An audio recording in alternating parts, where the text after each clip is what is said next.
Buenas tardes. Vamos a hablar hoy sobre equilibrio ácido básico y los gases arteriales. Los gases arteriales, la cual es una técnica, ¿no?, de medición respiratoria invasiva. En una muestra de sangre arterial, que se realiza en una sangre de muestra arterial, y va a determinar una serie de parámetros. ¿Como cuál parámetro? Como primero el pH, ¿ya? El potencial de hidrógenos.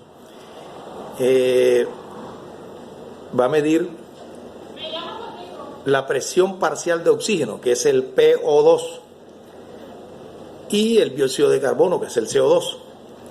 También nos va a administrar la información de cómo se encuentra el bicarbonato, que es el HCO3. Básicamente estos parámetros nos van a definir una serie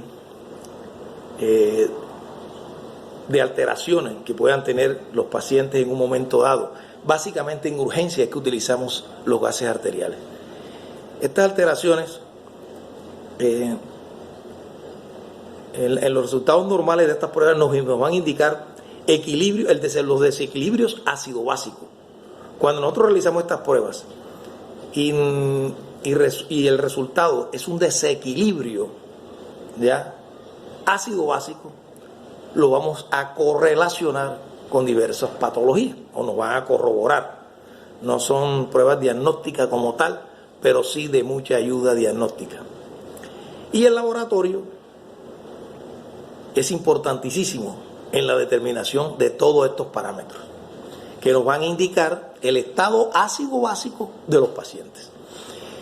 Bueno, además del pH, el potencial de hidrógeno, el oxígeno, el CO2, el dióxido de carbono y el bicarbonato, el HCO3, también se pueden obtener unos valores derivados que son importantes para la clínica, como la concentración real y estándar de bicarbonato, la diferencia alvéolo arterial de oxígeno, ¿ya?, que es el paso,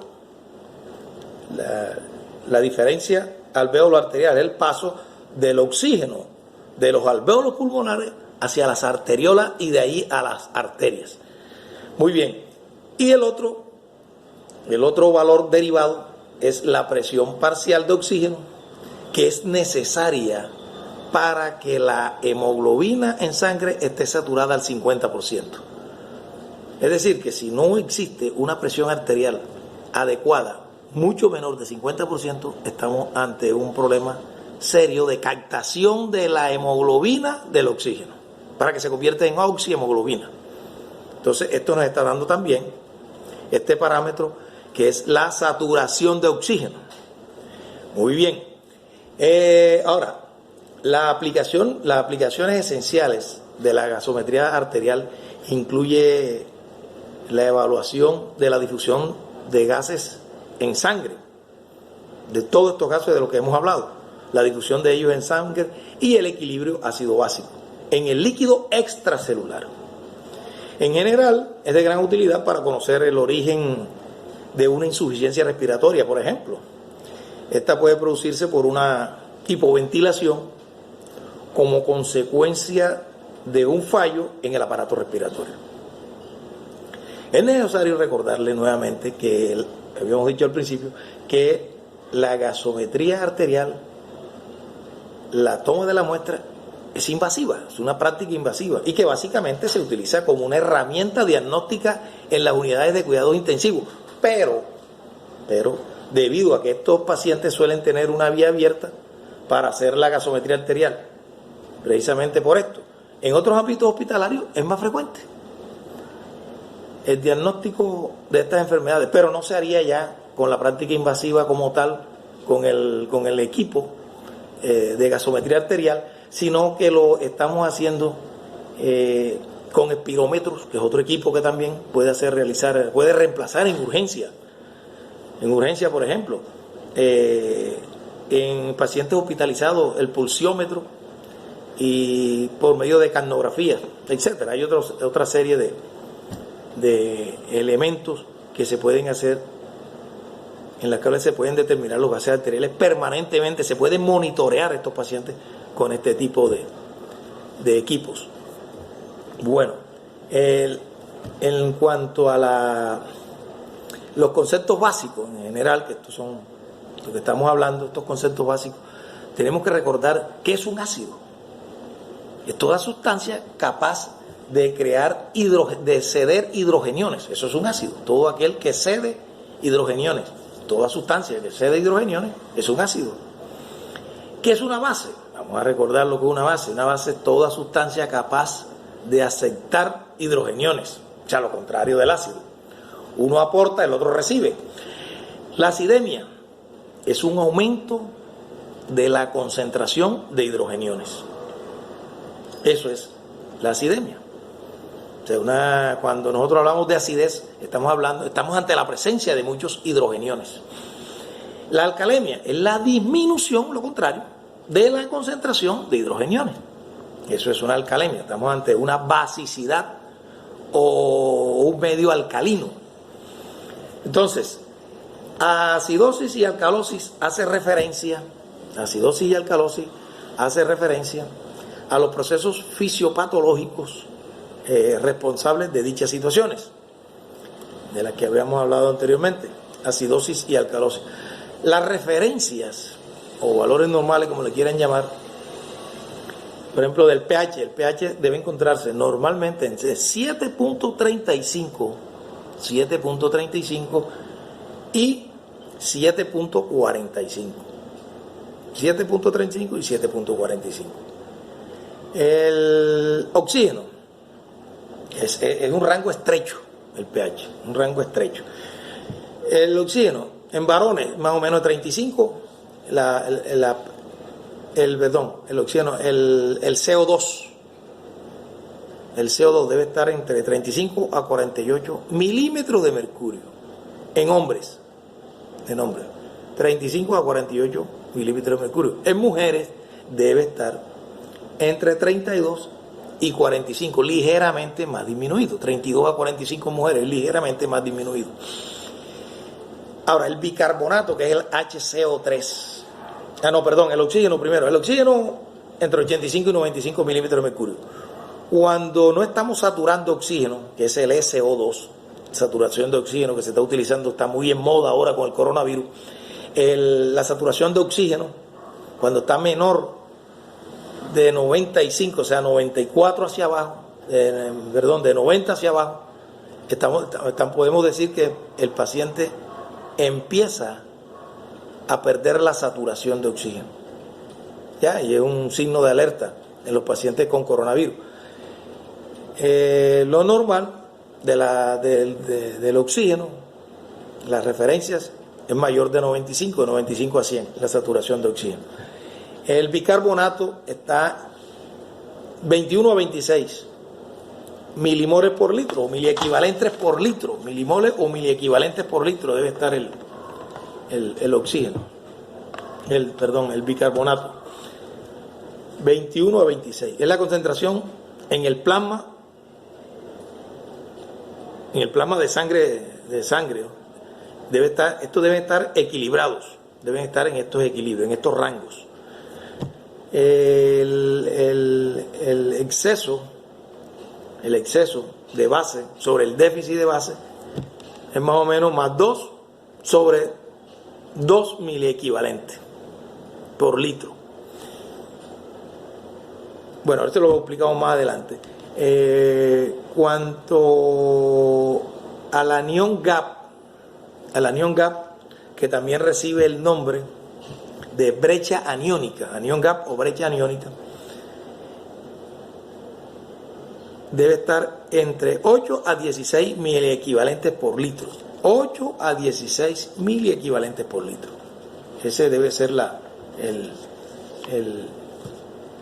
referencia del anión GAP. Ahora, ¿qué es el anión GAP?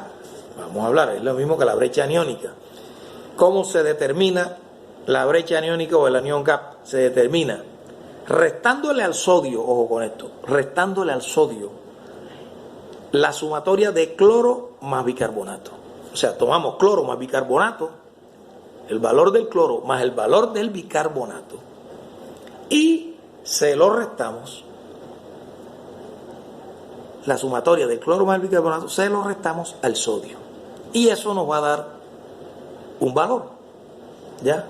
Que nos va a servir para identificar qué tipo de acidosis, metabólica, ante qué tipo de acidosis metabólica nos encontramos, ¿ya? Una brecha aniónica normal se asocia con un aumento de la concentración de cloro. Repito, una brecha aniónica normal se asocia con un aumento de la concentración de cloro. O sea que debe estar entre 8 y 16, que es el valor normal de los miliequivalentes por litro.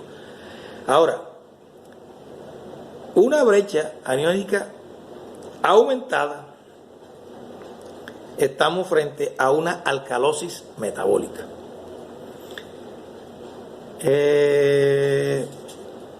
Los aniones que nosotros determinamos acá ¿cuáles son los aniones que determinamos en los gases arteriales? Son, primero, el lactato, bicarbonato, proteínas, cloro, sulfatos, fosfatos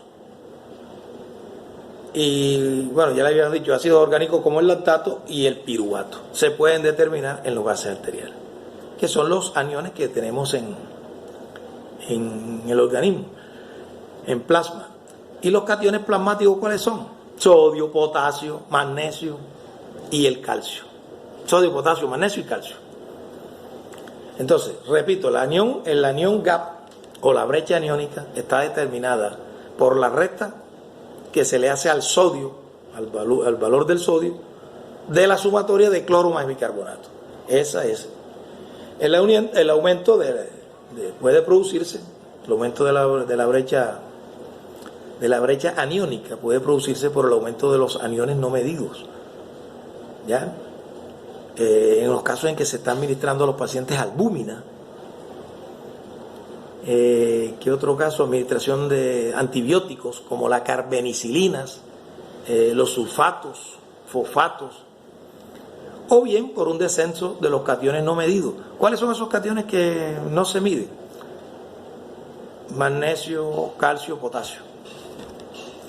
Bueno, ahora, antes de entrar a los trastornos ácidos básicos,